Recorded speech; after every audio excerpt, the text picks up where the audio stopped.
अभी भी आप लोगों को सीक्वेंस को फॉलो नहीं करना है। आपको स्टार्टिंग की पहली स्टेज में तो उन्हीं सवालों को अटेम्प्ट करना है। या तो तुम्हें पूरा पता है, नहीं पता है तो इसके अकॉर्डिंग चले जाओ। डायरेक्ट वैल्यूज कुछ याद रखनी है, जिससे क्या होगा, जैसे मास ऑफ इलेक्ट्रॉन है वो याद रखना है। मतलब डायरेक्ट वैल्यूज है 5 का स्क्वायर है, 5 का क्यूब है, ये डायरेक्ट वैल्यूज याद रखनी है, जिससे क्या हो कि तुम अप्रोक्सीमेशन लगा पाओ कैलकुलेशन के अंदर। बहुत सारे बच्चों का सवाल आ रहा था कि सर एमसीक्यूज को सॉल्व करने की एक बेहतरीन सी टेक्निक दे दीजिए, क्योंकि सर हम लोग जब भी पेपर को करने बैठते हैं तो फंस जाते हैं, पूरा पेपर को अटेम्प्ट ही नहीं कर पाते हैं। टाइम ऐसा लगता है कम लग रहा है मुझे, और 50 में से 40 सवाल करना है, सर कैसे कंप्लीट करेंगे? तो ये जो आप सभी के दुख दर्द है उन्हीं को दूर करने के लिए आप सभी के सामने ये कंप्लीट वीडियो होने वाली है। और 0.01% दुनिया के अंदर उन सभी को इन चीजों के बारे में पता होता है और वो पेपर को पूरा अटेम्प्ट कर जाते हैं, और आप लोग सिर्फ पेपर के अंदर जो एग्जामिनर का ट्रैप है उसके अंदर फंस जाते हैं। तो आज के बाद में वो आप लोगों की प्रॉब्लम खत्म हो जाएगी। ईमानदारी से कमेंट करके जाइएगा कि कैसा लगा ये वीडियो जानने के बाद में, और क्या आप लोगों का कॉन्फिडेंस बढ़ा या नहीं बढ़ा। सेकंड चीज, वीडियो को लाइक करके जरूर जाइएगा। तो चलिए शुरू करते हैं।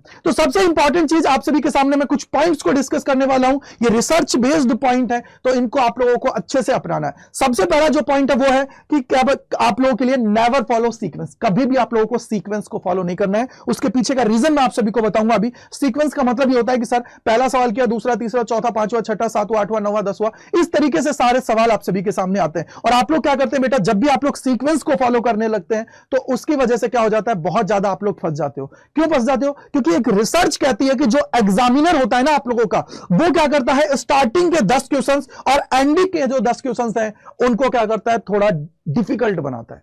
जिससे क्या होता है कि आप लोग फंसो। अब पूरे सवालों को डिफिकल्ट नहीं बनाता है, वो क्या करता है, एक दो सवाल इजी देगा, फिर दे देगा एक तड़का सवाल जिसमें आप लोगों के 3 से 4 मिनट कंज्यूम हो जाएंगे। और आप सभी ने ये कई बार देखा होगा, पेपर जो सेटर होता है ना वो यही चीज करता है। चाहे एंडिंग के 10 क्वेश्चन उठा लो, चाहे स्टार्टिंग के 10 क्वेश्चन उठा लो, कहीं ना कहीं 3 से 4 सवाल आपको फंसाने वाले दे देगा, जिससे आप लोगों का कॉन्फिडेंस है वो डाउन हो जाए। और जब इंसान का कॉन्फिडेंस डाउन हो जाता है ना, तो फिर वो अपने ऊपर ही शक करने लगता है कि क्या मुझे आता भी है, नहीं आता है, और वो फिर अपना मोरल को डाउन कर लेता है, जिसकी वजह से वो पूरे पेपर को ही अटेम्प्ट नहीं कर पाता, अपने पेपर को खराब कर लेता है। तो इसलिए आप सभी को कभी भी सीक्वेंस को फॉलो नहीं करना है। सेकंड चीज आप सभी को याद रखनी है, अटेम्प्ट 3 स्टेजेस। मतलब क्या हुआ, जब भी तेरे सामने पेपर आ रहा है ना, उसको 3 स्टेप्स में तुझे फॉलो करना है। 3 स्टेप्स का मतलब क्या हुआ कि जनरली आप सभी जानते हो कि 6 सब्जेक्ट हैं 27 डोमेन्स में से, जिनमें आप सभी को 1 घंटे का टाइम दिया जाता है। जैसे फिजिक्स, केमिस्ट्री, मैथ हुआ, अकाउंटेंसी हुआ, इनमें आप सभी को 1 घंटे का टाइम दिया जाता है। लेकिन जो जनरली जो आप सभी के सब्जेक्ट्स होते हैं उनमें पेपर को सॉल्व करने के लिए, यानी कि 50 में से 40 सवाल करने के लिए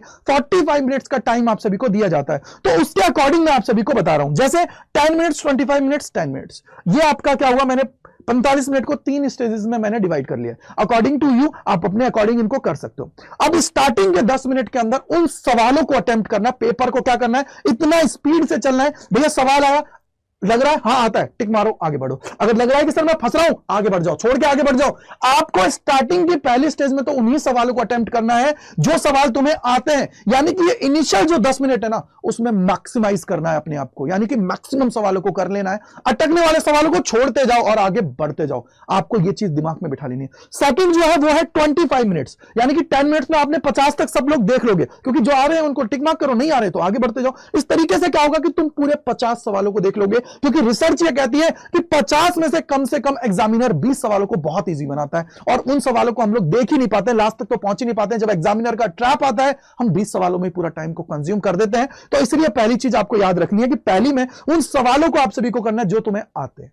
सेकंड, 25 मिनट्स, इसके अंदर मैंने टाइम इसलिए दिया क्योंकि यहां पे आपको टाइम ज्यादा लगने वाला है, क्योंकि वो सवाल सर जो मुझे आते हैं लेकिन टाइम कंज्यूमिंग है, उन सवालों को मुझे इस टाइम पे करना है। वो टाइम कंज्यूमिंग है, क्योंकि मान लीजिए 20 सवाल आपने कर लिया 10 मिनट में, तो बाकी जो बचा हुआ 35 मिनट है, इसमें तुझे 20 सवाल ही करना है। और इस 25 मिनट में मान ले तूने 15 सवाल कर लिए, तो तेरा टाइम कंप्लीट हो गया ना लास्ट। अब आप तीसरा जो 10 मिनट है, इसके अंदर सर मुझे उन सवालों को करना है जो मुझे बिल्कुल नहीं आते, लेकिन उनके मेरे को ये पता है कि यार हो सकता है मैं थोड़ा सोचूं तो मेरे को एग्जामिनर के जो ये पॉइंट ऑफ व्यू या मेरे जो पढ़ा हुआ है वो मेरे दिमाग के अंदर आ जाए।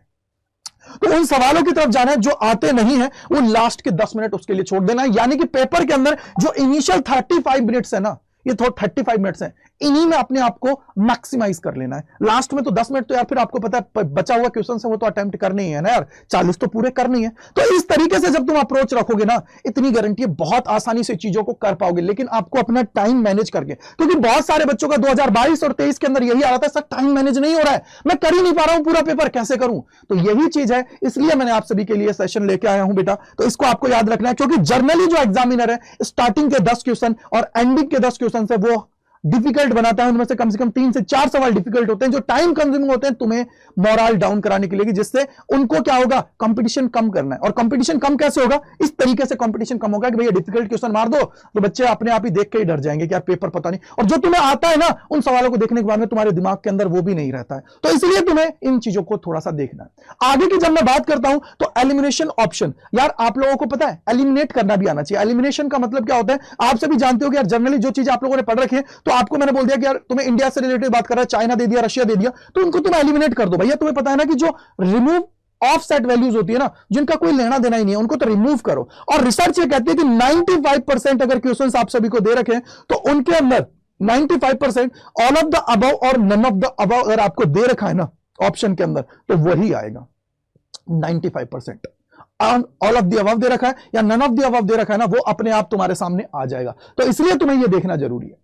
अगला जो होता है ना मोस्ट प्रोबेबल ऑप्शन, कई बार बहुत सारे मैं वीडियोस देखता हूं तुक्का मारना तुक्का मारना तुक्का मारना वाली, तो उससे रिलेटेड ये पॉइंट है। यार देखो रिसर्च ये कहती है कि जब भी कोई एग्जामिनर पेपर सेट करता है ना, तो वो क्या करता है कि जो बीच के ऑप्शंस होते हैं ना उनको क्या करता है, लाने की कोशिश करता है। यानी कि ए और डी जो होते हैं ना उन ऑप्शंस पे वो सेट ही नहीं करता है रिसर्च के अकॉर्डिंग, क्योंकि बहुत सारे क्वेश्चंस पे देखा गया, उसके बाद में पता लगा कि जर्नली जो क्वेश्चंस होते हैं ना उनके आंसर बी और सी में आते हैं। ये आप सभी को भी पता होगा, बी और सी में से मोस्टली क्वेश्चंस के आंसर आते हैं। और बी और सी में जब आपको बोला जाता है कि सर मुझे तो बी और सी में कंफ्यूजन हो रहा है, अब मैं कैसे करूं, तो आप सभी को ये तुक्का मारना इसलिए बता रहा हूं कि भैया कुछ बचे नहीं तो भी कर लोगे तुम पेपर में, तो ये तुम्हें क्या करना है। और अगर बी और सी में फंस रहे हो ना, तो हमेशा बी को टिक मार्क करो और आगे निकल जाओ, बस ये आपको याद रखना है। तो रिसर्च के अकॉर्डिंग बी होता है।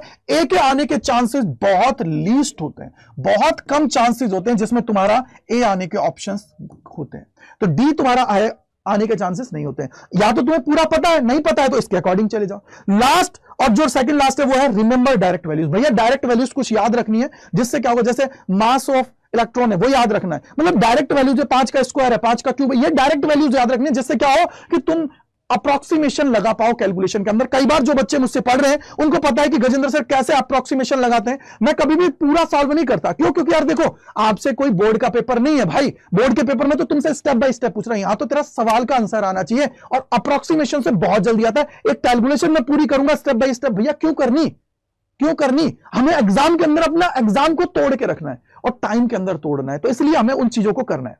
आगे जो होता है लास्ट, स्टडी स्मार्ट। अभी स्टडी स्मार्ट का मतलब क्या होता है, अपने आप ये नहीं करना है। यार देखो पता क्या है, स्टडी स्मार्ट का मतलब ये होता है कि सर हमें प्रैक्टिस करनी है। प्रैक्टिस जब जितनी ज्यादा, क्योंकि देखो एक चीज मैंने देखी है कि कई बार जब एग्जाम में तुम्हारे सामने कोई ऐसा सवाल आ जाता है ना, तुम रुक जाते हो। तो भैया इतनी प्रैक्टिस कर लेनी है कि जब एग्जाम में तुम लोग बैठो ना, तो तुम्हें ऐसा लगे कि यार ये सवाल तो मैंने पढ़ रखा है, मैं अभी कर दूंगा इसको। तो ये एटीट्यूड होना चाहिए कि अरे अभी करता हूं, ट्राई करने वाला एटीट्यूड नहीं होना चाहिए चल मैं ट्राई करता हूं। क्योंकि जब आपका टाइम कंज्यूम होता है ना, वो इसलिए होता है क्योंकि ट्राई करने वाले जो लोग ज्यादा होते हैं ना, इस वजह से। हमेशा कॉन्फिडेंस इतनी सवाल प्रैक्टिस कर लो कि यार, जैसे मैं फिजिक्स में भी देता हूं, मैथ्स में भी मिलती है कि भैया आप लोगों को इतनी डीपीपीज होती है, इतने टाइप के सवाल होते हैं ना, कि जब तुम करने बैठते हो ना, तो तुम्हें अपने अंदर ही अलग से एक कॉन्फिडेंस आ जाता है कि सर अब तो बस एग्जाम में तो तोड़ के रख देना है। तो इस तरीके का एटीट्यूड तेरे अंदर होना चाहिए, जब जाके बेटा एग्जाम के अंदर फोड़ के रख देगा। और प्रैक्टिस के लिए जो तुम कर रहे हो तो कर ही रहो, लेकिन नोट्स अपने शॉर्ट नोट्स बना के रखने। शॉर्ट नोट से क्या फायदा है कि जब एग्जाम में तुम लोग बैठोगे ना, तो उससे पहले 1-2 दिन पहले आप सभी को क्या है, उनको रिवाइज कर पाओगे, पूरे चैप्टर्स को इजीली कर पाओगे और एग्जाम के अंदर फोड़ पाओगे। तो ये सारे पॉइंट्स आप लोगों को अप्लाई करना है। जिस दिन ये सारे पॉइंट्स तुम लोग अप्लाई करना सीख जाओगे, उसके बाद में तुम्हारी ये जो एमसीक्यूज को सॉल्व करने की प्रॉब्लम है ना, वो दूर हो जाएगी। तो आई होप कि आप सभी को इससे बेहतरीन चीज नहीं होने वाली है। कमेंट सेक्शन के अंदर जरूर बताइएगा। सेकंड चीज, ये सारी चीजें जो हम लोग सिखाते हैं आप सभी को अड्डा 24/7 के प्लेटफॉर्म पे, हम लोग आपको सारी चीजें सिखाई रहे हैं, तो उनके लिए आप लोग हमारे साथ जुड़ सकते हो, क्योंकि अभी तो आप सभी के लिए बहुत बेहतरीन टाइम है। इससे बेहतरीन टाइम आप सभी के लिए नहीं हो सकता है, और अड्डा 24/7 पे इससे पहले ये चीज नहीं दी गई है। आप सभी को इस कोड के ऊपर, ये जो हमारा Y485 कोड है, इसके ऊपर दिया जा रहा है 25% का ऑफ। जी हां, बिल्कुल सही सुना आप लोगों ने। इस कूपन कोड को आप लोग यूज करोगे ना, तो 25% का ऑफ आप सभी को दिया जा रहा है, और ऐप के ऊपर जाओगे तो 26 से 27% का भी ऑफ मिल जाएगा। अगर इस कोड को आप लोग यूज करते हो तो मेरे भाई इस कोड को यूज करो, मैक्सिमाइज करो। और ये जो टाइम है ना, क्योंकि ये आज रात तक ही वैलिड है, तो इसको आप लोगों को मैक्सिमाइज करना है यार। और जब मैक्सिमाइज करोगे ना, तब जाके सिलेक्शन की तरफ एक कदम आगे बढ़ा दोगे, इतनी गारंटी मैं दे रहा हूं। इसके अंदर आप सभी को मॉक टेस्ट भी दिए जा रहे हैं, PYQs भी दिए जा रहे हैं, ई बुक्स भी दी जा रही है, लाइव क्लासेस भी है, रिकॉर्डेड क्लासेस भी है, और वो सारी चीज जो तेरे लिए सिलेक्शन के लिए रिक्वायर्ड है, वो सारी की सारी चीजें इसके अंदर मिल रही हैं। तो मेरे भाई एक बात मान लेना मेरी, क्योंकि जिससे आप लोग सिलेक्शन की तरफ पहुंच जाओ, बस इतना सा याद रखिएगा, Y485 आप सभी को लगाना है। अब आपको एनरोल कैसे करना है, देखिए एनरोल करने के लिए मेरे भैया आप सभी को सबसे पहले टाइप करना है अड्डा 24/7। अड्डा 24/7 जैसे ही टाइप करोगे भैया आपके सामने ये खुल जाएगा। पहले लिंक पे आप सभी को जाना है, यहां पे आपको क्या करना है, ऑल कोर्सेज पे जाना है। जैसे ही ऑल कोर्सेज पे जाओगे, अंडर ग्रेड एंट्रेंस एग्जाम पे जाना है, सीयूईटी पे क्लिक करना है। अब सीयूईटी साइंस, कॉमर्स, आर्ट्स या फिर लैंग्वेज, जीटी जो भी लेना चाहते हो, पीजी के बच्चे हो, तो आप सभी को क्या करना है, उस पर जो भी आपका डिजायर्ड कोर्स है उस पर क्लिक कर दीजिए। फॉर एग्जांपल मेरा साइंस का, तो मैंने साइंस पे कर दिया। अब मैं एक चीज बोलूंगा आप सभी से, क्योंकि मेरा एक्सपीरियंस कहता है, पिछली बार भी बच्चों ने यही किया था कि वो बच्चे बोलते थे सर अपग्रेड करा दो बैच से थ्रू। आपको एक काम करना है, महापैक की तरफ जाना है, क्योंकि अभी आप सभी को एक बैच की कीमत में महापैक दिया जा रहा है। इस महापैक का फायदा यह है कि आप जितने भी, अब महापैक के बाद में आप लोगों को बुक्स भी डिलीवर हो जाएंगी घर पे, आपको मॉक टेस्ट भी मिलेंगे, आपको ई बुक्स भी मिलेंगे, हर एक वो चीज मिलेगी जो तेरे सिलेक्शन के लिए रिक्वायर्ड है। तो भैया महापैक पे जाना है और इसके अंदर आप सभी को क्या करना है, बाय नाउ पे क्लिक करना है और यहां पे कूपन कोड डालना है। देखो ये रहा, यहां पे क्या डालना है, Y485। जैसे ही मेरे भैया Y485 लगाओगे, देखो ये रहा, इसकी प्राइस धड़ाक से गिर जाएगी, 25% का ऑफ मिल जाएगा यार। इससे बड़ा ऑफ अड्डा में कभी नहीं मिल रहा है। इस कोड को लगाने पे आप सभी को ये 25% का ऑफ मिल रहा है। कौन सा कोड है, Y485। ये Y485 को लगाओगे तो आप सभी को ये कोर्स कितने का मिल जाएगा, 8249.25 में मिल जाएगा मेरे भाई।